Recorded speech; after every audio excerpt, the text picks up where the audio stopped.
from Abuja.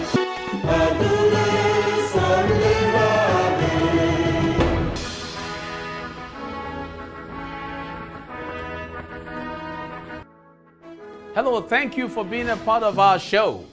I appreciate you. I'm Magnus Packle, and this is Magnus Packle Global Views Africa, GVA. As you know, it's all about how we can raise the level of living. That's what it's all about. In view today, education and economic competitiveness. To discuss this, we have Dr. Paddy Njoku, Chairman of the National Examination Council, NECO. But before that, in our hidden economics, when should you quit your job? But up next, our quick view on business and development indicators. Coming right up.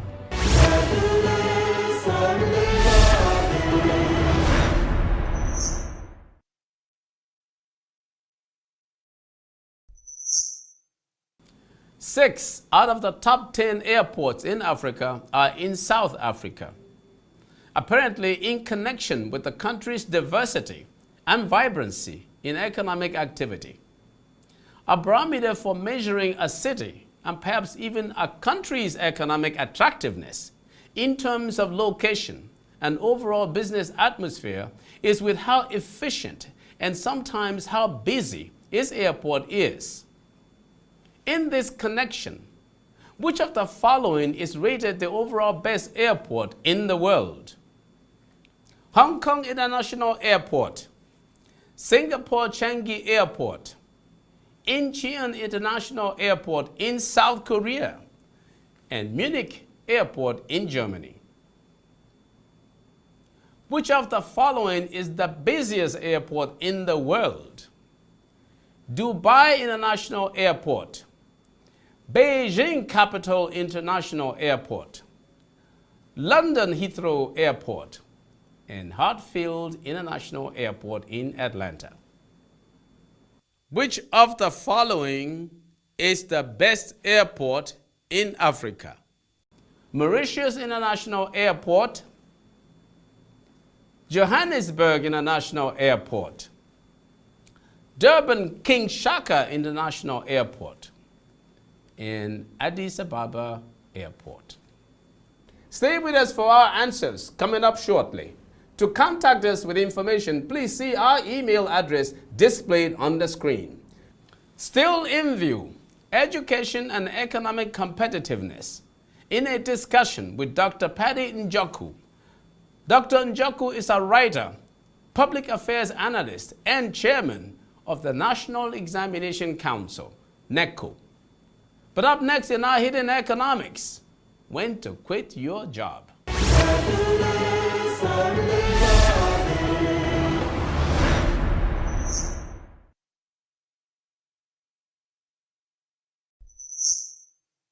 I ain't working here no more. My woman just left, took all the peace I've been working for. Don't you try and stop as I'm walking through the door. You can take this job and shove it. I ain't working here no more. So you want to quit your job? There is only one sound economic reason you should quit your job. And that's when there is no reason to work anymore. That is, when there is no happiness in connection with the job. Passion. You must have it in the supply of your job effort and in the demand for your job effort. If you lack a significant amount of passion in the supply of and demand for your job, quit. On the supply side, you won't quit if you love your job because it gives you satisfaction on the job and when you get home. That means that you are very happy at work and your dependents are very happy with you at home from the supply of your effort. On the demand side, you won't quit your job if your work environment is good, your boss and your colleagues enjoy working with you, and your performance is appreciated. If these supply and demand conditions for your work are not realized, you quit. To be plain, you will quit your job if you lack passion. That is, you're not waking up most mornings with a feeling of excitement towards your job. According to Terry Hackett, the chief executive of Career Site, Words for Work, that feeling you had when you first started working there, thinking about all the possibilities and contributions ahead with a sense of glee, is gone. Now, Lynn Taylor, a national workplace expert, if you're not doing what you love, you will never tap your true potential.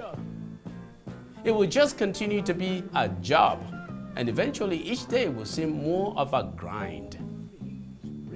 For sure, when you are consistently stressed, negative, and or happy at work, if you get anxious or unhappy just thinking about work, that's a good sign that it's time to move on. Always ask yourself this question: should I take the job I like, or should I take the job that pays more money? If your work-related stress is affecting your physical health, then quit before the cost of the job becomes impossible. No amount of income can compensate for this. Bear in mind, money is not happiness. Our hidden economics for you.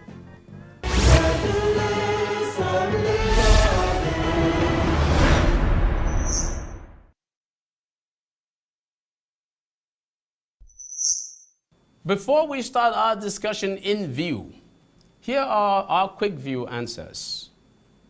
The overall best airport in the world is Singapore Changi Airport. The busiest airport in the world is Hartsfield International Airport in Atlanta. The best airport in Africa is Johannesburg International Airport.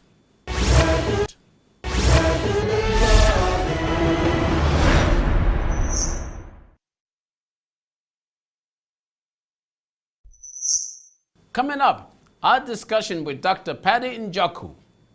Dr. Njoku is a writer, public affairs analyst, and chairman of NECO, the National Examination Council in Nigeria. Please join us in our discussion.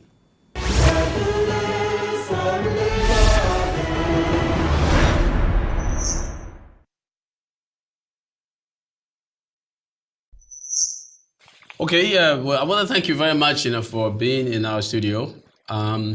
I'm going to start off with looking at you with a hat of chairman of NECO on your head, and then later on we will get into some of the other issues. But as chairman of NECO, recently there was a sledgehammer over your head, over the head of NECO. Where they were supposed to be scrapped for a number of reasons. One of them, perhaps I think, was because they thought it looks like WAEC. And so why have NECO when you also have WAEC? So question now is, since NECO has survived and is still there, what is the mandate? Why did it survive? What is NECO really supposed to do that WAEC is not doing? What's the mandate of NECO? Thank you very much. You said I'm wearing a NECO hat. Yes. And the fact that this hat is still on this head shows that NECO is still very much there. That's right. I think there was a misunderstanding of the real import of the quintessence of NECO's existence. And there was that recommendation by the Steve Oronsaga Commission.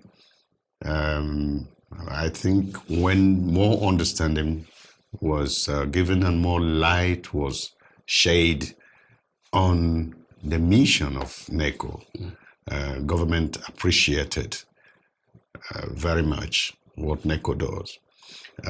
As you said, people thought NECO is like WAEC. To an extent, yes.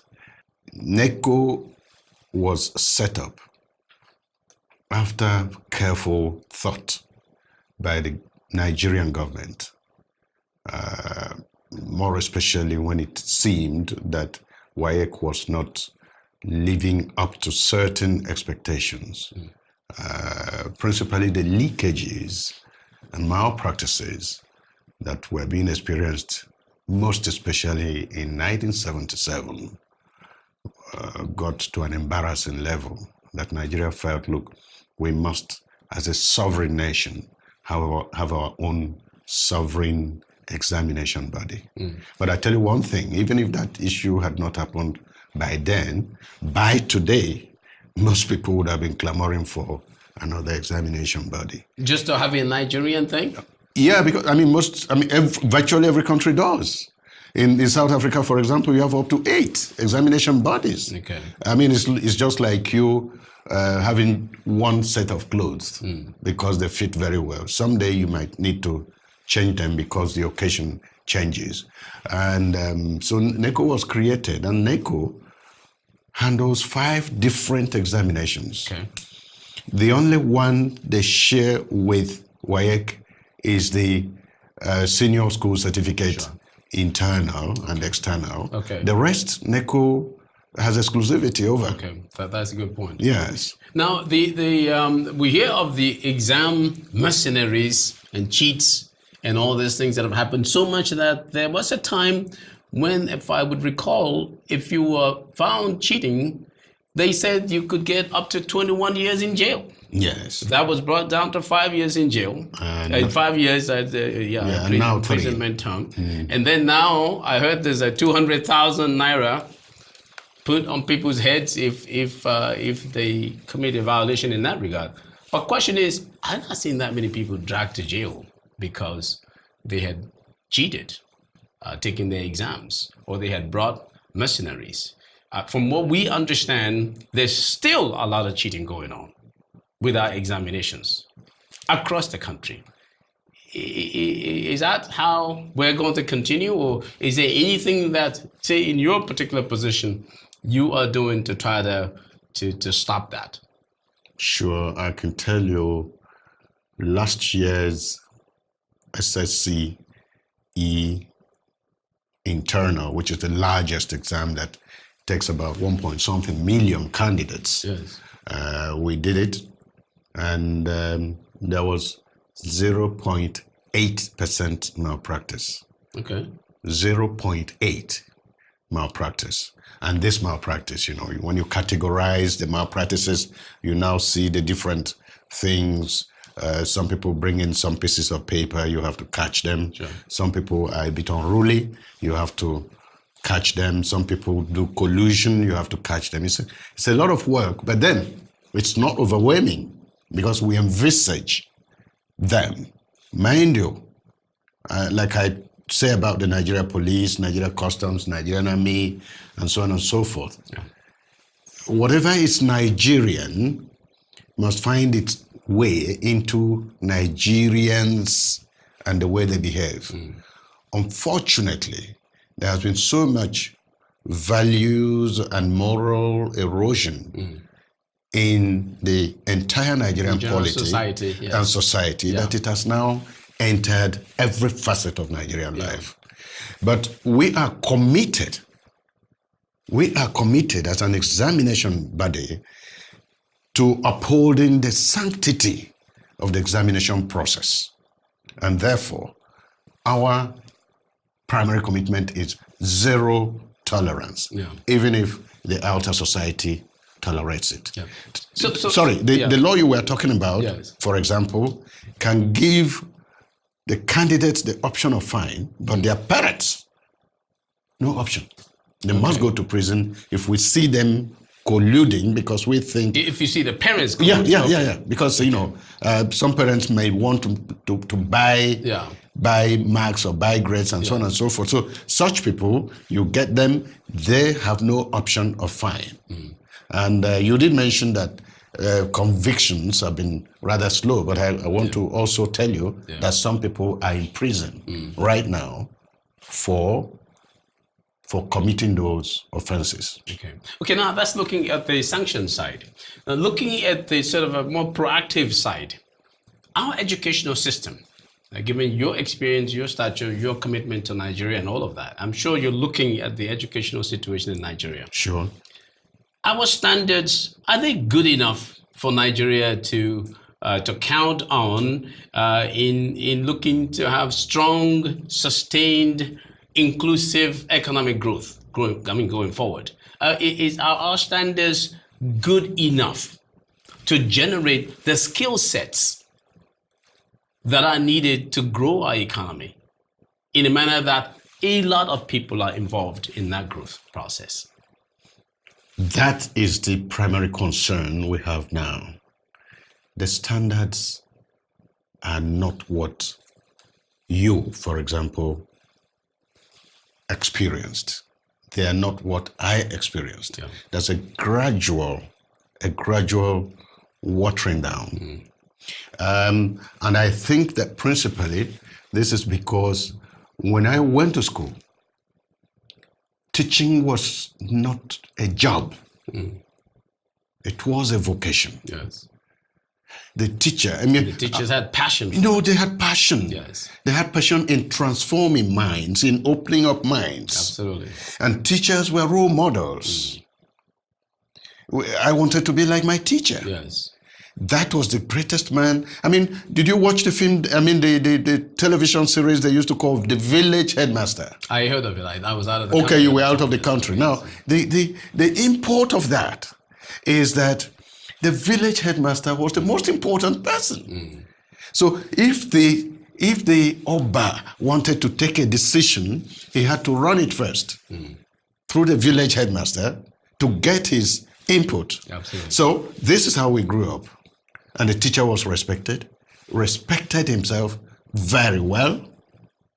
In fact, in some of the schools I passed through, it was an offense for an unmarried teacher to carry a woman on his bicycle because their bicycles, because of style, had no carriages behind. Yes. So it was. You had to bestride. Yeah, you had to bestride the thing, and so if the Reverend Father saw you, you would lose your position as a teacher because as a teacher you're a role model in society. This is where we were coming from. Yes. Today. Now, what caused the denudation? The denudation is it started with the Nigerian society. Okay. I tell you, sometime in 1966, a young soldier left his house at night and came back in the morning as His Excellency. Okay? That was impunity enthroned. Okay. He then tore the Constitution, threw it aside, and said, right now you address me as His Excellency, and whatever I say is law. He made his decrees, whether you like it or not. This entered the psyche of the average Nigerian. And you can see that there was a lot of mutation. You saw that, okay, if Njoku had done this and succeeded, why not back all? Then the next day you push me out. And mind you, these military coups, to me, are armed robbery.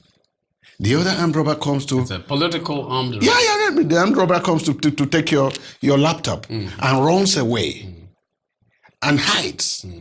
This other one comes, takes your laptop, probably kills you, sits on this chair, and asks all these young men and women working here to start addressing him as His Excellency. Yes. So it started from there. Things now started changing. Impunity was enthroned. Morals were kept behind, and values were banished for the period. Then those teachers also started losing their values. I can tell you in my village, there was one never-do-well who managed to enter the Biafran army. The day he came back, he started shooting. He's gone from the one end of the town to the other. So everybody felt, so those of us who were in college then, who used to toast the best girls in town, the girls felt that the man who is the right man now is this guy. The guy was who has a gun. Was a threat to you understand? I mean, You're toasting and all of that. Exactly. So we had to. So Figuratively, this happened to the Nigerian society, and children lost the respect they had for their tutor. So it was also because we didn't have the right leadership. Sure. So we had a break. We had a period of decline where we lost everything about leadership. Leadership. So we needed to grow the country. Serious leadership problem. People imposed themselves. Okay? And then charlatans came in to help them validate themselves. And the charlatans got validated also. And they took over. We've done well across the board in blaming the military for all kinds of ills. Yeah. And not just in this discussion. I mean, this is what we It's all over. do. Yeah. Well, we say that everything bad that has happened was because of the military. And they said that bad things were happening, that's why they came in. So now let's try to balance those and put them to the side. Since the return to civilian rule in 1999, have we started to see a revival in our educational standards and educational system? Is there something that you can point to as being a good sign of improvements in our educational standards?